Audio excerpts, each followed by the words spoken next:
Happy Easter, everyone. I'm gonna be doing this video, quick little tutorial tip video, I guess, on Photoshop. And I wouldn't say it's hard to use, but it's confusing. So this video definitely goes out to my friend Kevin, who wanted to get started with Photoshop, but had no idea how to even open something up. Probably Baja as well if you're watching. And maybe Tony, but Tony's a YouTube star now, so okay, first thing you want to know to open something, like because there's no wizards in this, there's no preset templates or anything, it's all you got to figure it out on your own. And this is CS4. I don't know if it's the same for CS3 or not, but yeah. Okay, so we're gonna use file new. Okay, now we're gonna do a desktop background, kind of like this. So obviously you're gonna put your width 1600, 900. This is just mine. This is pretty big. Yeah, it's pretty big. But you can do it with anything. Especially if you play, game battles. It's 300 by 200. It's that big. Pretty big difference. But we're gonna work with something bigger. Okay. Now, first thing you're gonna want to do is make sure you have your layers open, because layers is everything in Photoshop. You kind of gotta think of it as a cake, I guess. Not to sound really corny, but it's all layer based. The highest layer goes on top, all that. This is really a simple tutorial. So we're just gonna do. I'm not gonna do a solid color, but you can. It's really easy. These are your tools. I'm not going to get into all of them, but you should kind of have an idea of what they do. The most important ones I use are probably the text tool, the pointer tool, obviously, your brush, and that's pretty much it. Maybe an eraser if you fuck up, but I don't mess up because I'm pro. So I'll open up my bucket, and you notice this will open. Now this right here is for every single tool. Has this, every single one, and this is probably where you do most of your crap, changing stuff, but yeah, alright, so I'm gonna now, normally a foreground is just, a simple color, so you can do a white one, a black one, a red one, whatever you want. Me, I have preset patterns installed, and I'll make a video on how to do that later. I'll do, I don't know, nothing too flashy. No. Yeah, let's do something. Ooh. Let's do that, actually. I don't know. Kind of simple. Now I'll add my text. This is just going to be really basic. But it's, yeah. So, I'll add my text. Now, a text automatically opens up a new layer, so you don't have to worry about anything about that. This is pretty basic. I'm using Birth of a Hero font. I guess I'll make a video on how to download fonts too, I guess. Let's make it Jaaacckz, or not. Test video. Test. Blah. Okay. Now, when you're done with your text, you can use your pointer tool and move everything around. So we'll put that in the middle, just like that. So, it's looking pretty basic right now. Pretty much you could all do this in Microsoft Paint, But if you want text effects, now this is probably the most important part, for me at least, doing something like this. Now if you right click on any of your layers, except your background, you can add options, all this crap, blah blah blah.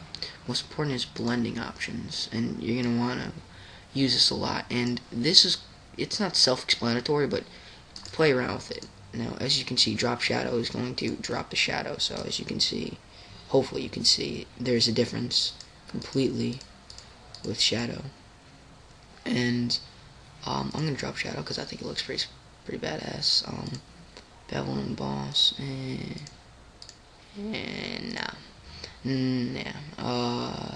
stroke. And you can, edit size of the stroke. How about none? How about no stroke?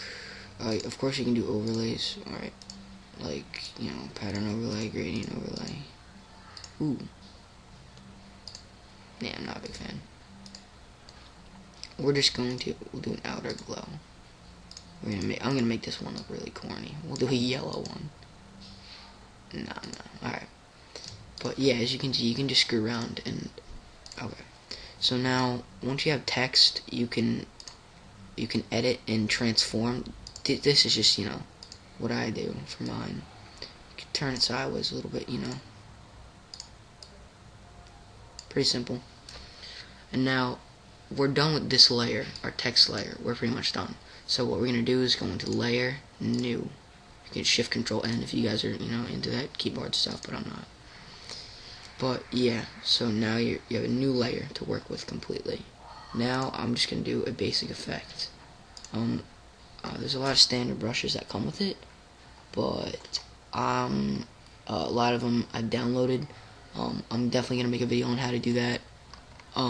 Because it's pretty simple, but it's just, I don't know, it's something that you wouldn't know how to do right away. I have a lot of paint splatters. I'm just gonna do a heart because I'm gay like that.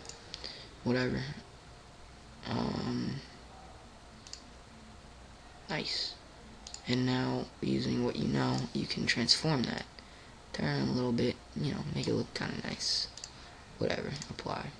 Now I'm just going to go to blending options, and I'm going to drop shadow, and you'll notice with bevel and emboss, it kind of makes it a more 3D effect. See how it curves it?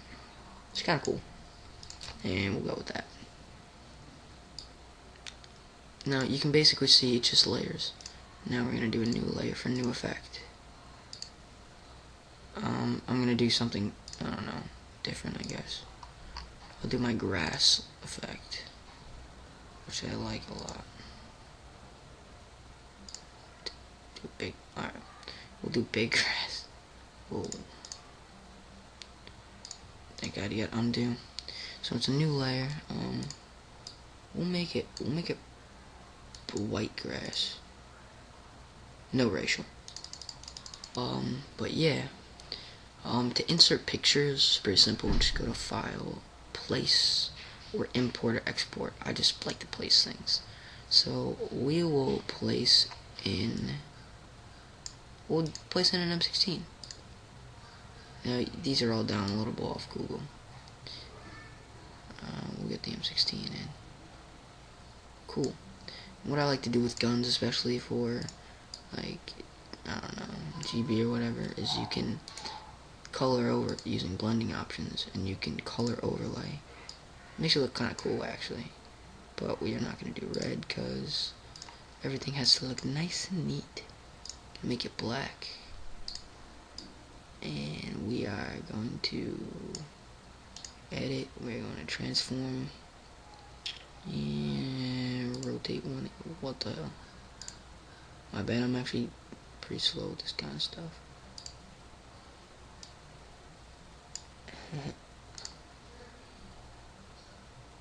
Okay, just get rotated.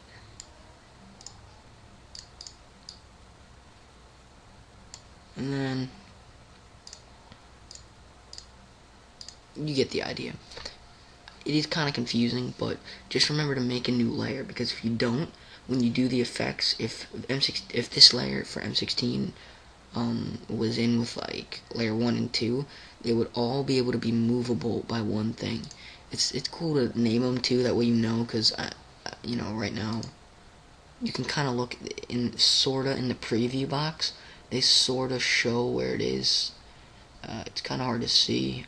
I could probably zoom in with editing or whatever later on. But yeah, it kind of gives you a little, But as you can see, yeah, this is what I do. I know my logos may not be nice, but